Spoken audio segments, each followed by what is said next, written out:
Today's jet transport engines are the most reliable and powerful aircraft engines ever developed.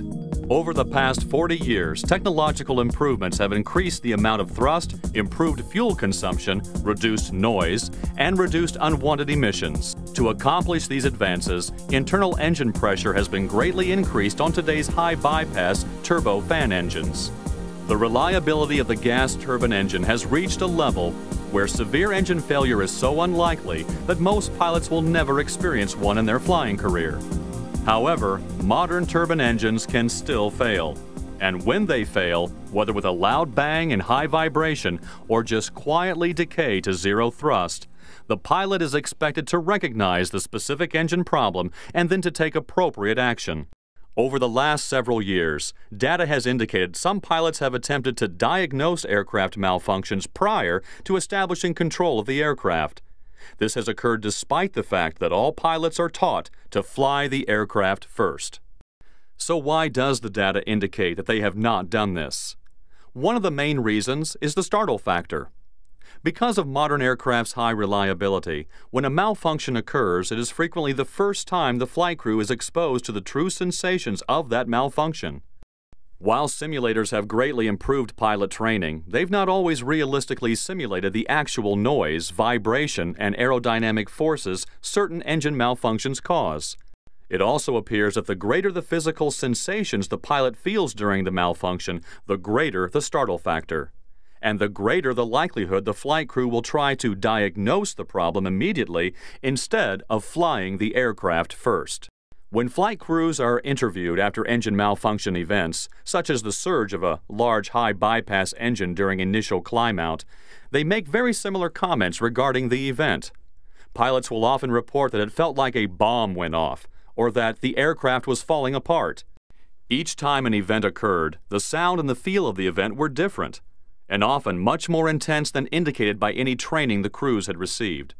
Because of this, the flight crew either did not recognize the engine symptom or was so concerned about the engine that they responded without taking time to correctly evaluate the situation.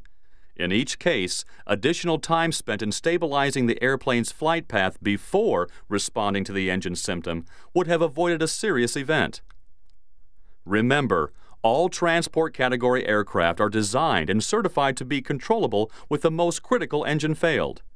Unlike early turboprops, turbofan-powered airplanes do not require immediate pilot action to the engine in the event of a single engine malfunction or failure. Once the flight path is stabilized, the engine malfunction may be safely identified and the appropriate checklists executed.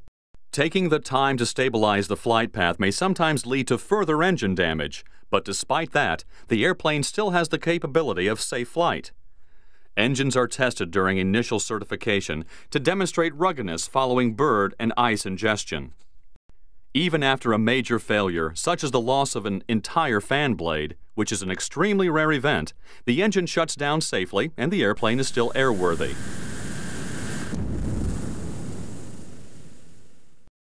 Service history of fleet aircraft verifies that there are generally no engine failures requiring an instant engine shutdown in order to maintain airplane safety, and that continuing a takeoff after an engine failure at V1 is safer than rejecting the takeoff. So, the capability to recognize turbine engine malfunctions must be learned. But how? The objective of this video is to provide pilots with information to help them recognize and identify various engine malfunctions that have led to inappropriate crew responses and accidents in the past. These malfunctions include fire warnings, tailpipe fires, bird strikes, vibration, engine surge, severe engine damage, and slow power loss. In each case, the first priority is to employ the basic stick and rudder inputs necessary to maintain aerodynamic control of the aircraft. Remember, fly the airplane and then identify and respond to the engine malfunction when time permits. Fire warnings result from excessively high temperature in the space between the engine casings and cowling or from fire detection system malfunctions. The heat source may be an actual fire around the engine, an engine failure allowing core air to escape through a hole in the casings, or a leak of hot air from a bleed duct. Whenever a fire warning occurs, the first priority must be to fly the airplane. Once the airplane is stabilized, attention should then be directed toward execution of the appropriate checklist. Even if there is an actual fire, there is adequate isolation between the airplane structure and the nacelle to ensure sufficient time to establish and maintain airplane control to a safe altitude. Taking this time may cause further fire damage within the nacelle, but accident reports consistently show that flight path control must be focused on first, and it must remain a high priority until landing. Engine torching, or tailpipe fires, mostly occur during an abnormal engine start, but they may also occur after shutdown or during other ground operations. Although there may be no cockpit engine instrument indication, these events can be very spectacular when viewed from the ramp or cabin, and have been confused with an actual engine fire. The torching may be of short duration or it may last for several seconds. Note that the flame is confined to the tailpipe. Flames may turn upward and threaten the wing if no airflow is maintained through the engine, and in some cases, an EGT increase may be indicated on the flight deck. Simply cutting fuel flow while continuing to motor the engine normally extinguishes the flames. The flight crew depends on ground personnel to identify engine torching. If you are told of an engine fire without any flight deck indications of a fire, follow the engine torching procedure as outlined in your flight manual. This procedure will direct you to motor the engine and extinguish the flames. The regular fire procedure will not. Do not perform the engine fire procedure unless a fire warning indication occurs. Executing the regular fire procedure may disable bleed air to the engine starter and prevent you from being able to motor the engine to blow out the tailpipe fire. There have been cases where flight attendants or passengers have initiated evacuations due to engine torching. These unnecessary evacuations can be minimized by prompt flight deck and cabin crew coordination to provide passengers with pertinent information and to alleviate their concerns. Bird strike is a concern for every pilot. The birds may be observed by the flight crew, or the first indication of a bird ingestion may be an engine surge. Flocking birds are a particular concern since they can affect more than one engine. It may be difficult to see the birds and to know how many engines have ingested birds. V1, rotate. Birds. I check the birds. Come on, baby, keep flying. Keep going now. Keep flying. Positive rate. Yeah.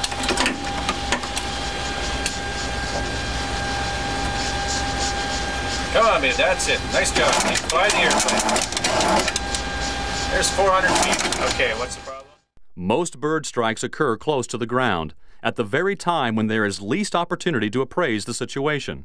Nevertheless, the record shows that establishing flight path control first before taking action on the engine is a more successful strategy than taking immediate action with the engine.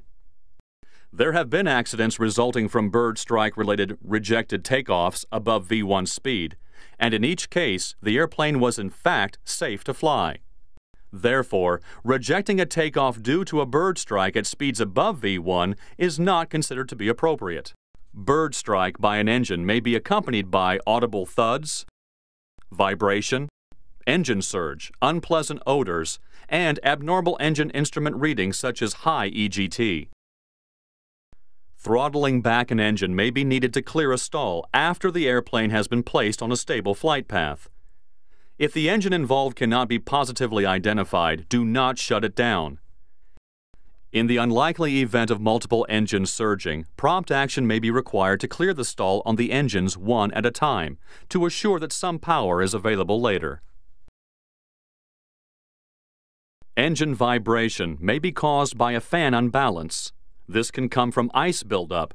It may also come from the fan blade material loss or aerodynamic excitation from blade distortion due to foreign object damage.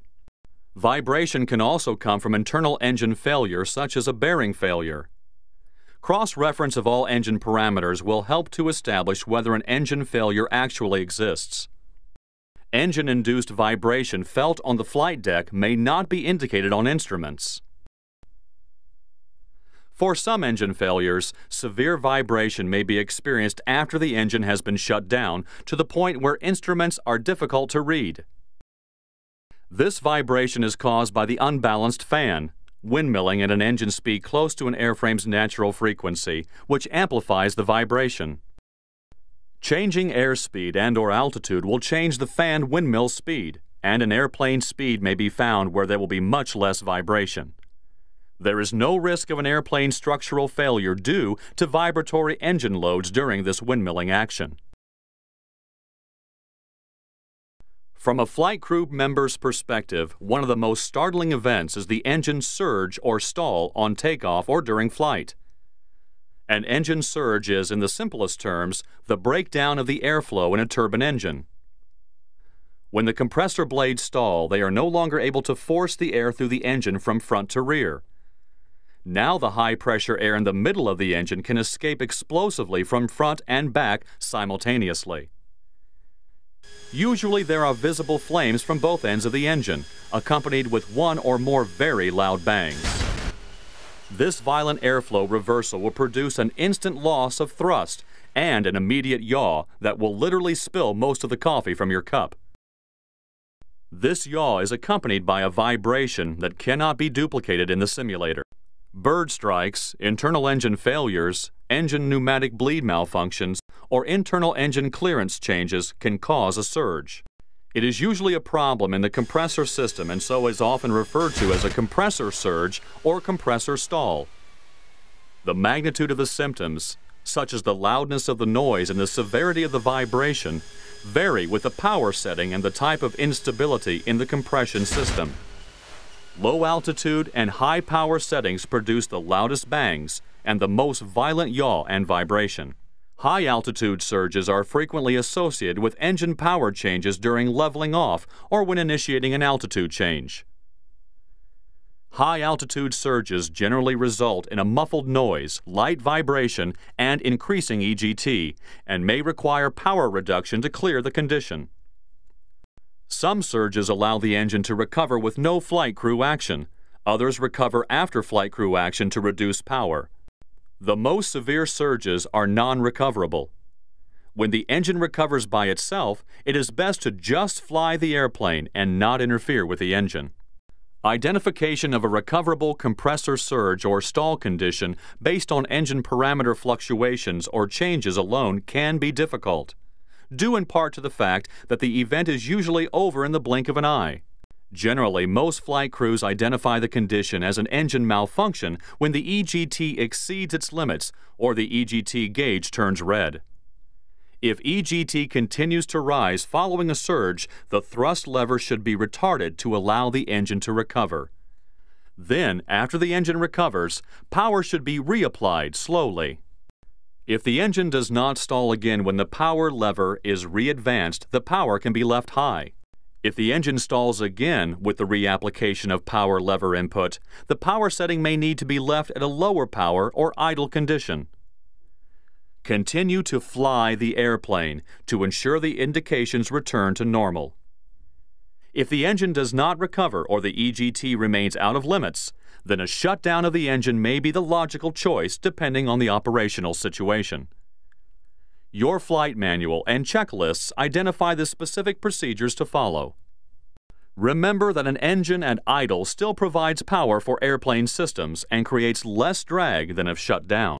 There have been numerous occasions where a high-power compressor surge has occurred during the takeoff roll or initial climb-out, and the flight crew was notified by the tower that an engine was on fire.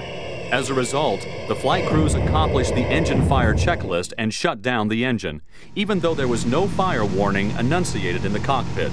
The tower saw fire out the inlet and tailpipe, and their information regarding seeing flames outside the engine was correct, but an engine shutdown was not necessary since this was not actually an aircraft fire.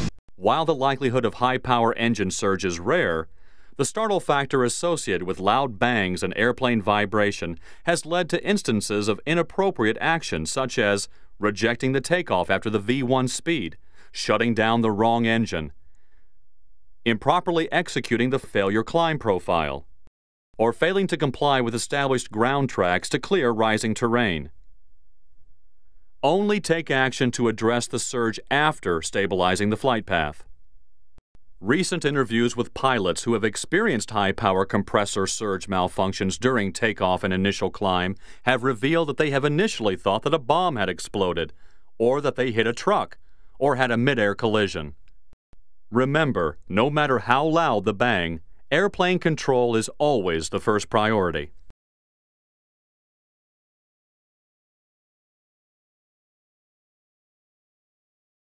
In the event of a major internal engine failure resulting in severe engine damage, there may be a variety of symptoms on the flight deck.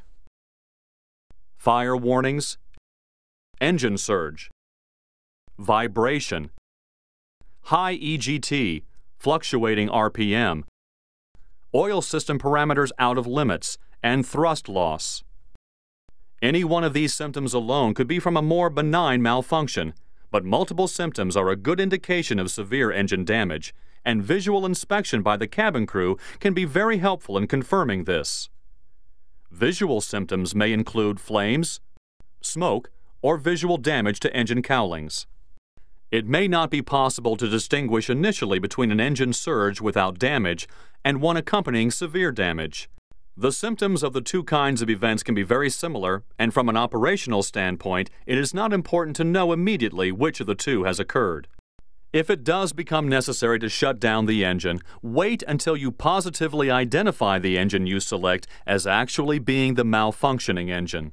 It should be noted that even an engine which may show signs of visible damage and visible flames may very well be producing useful power necessary for initial climb out. Again, the first priority is to fly the airplane, not the engine.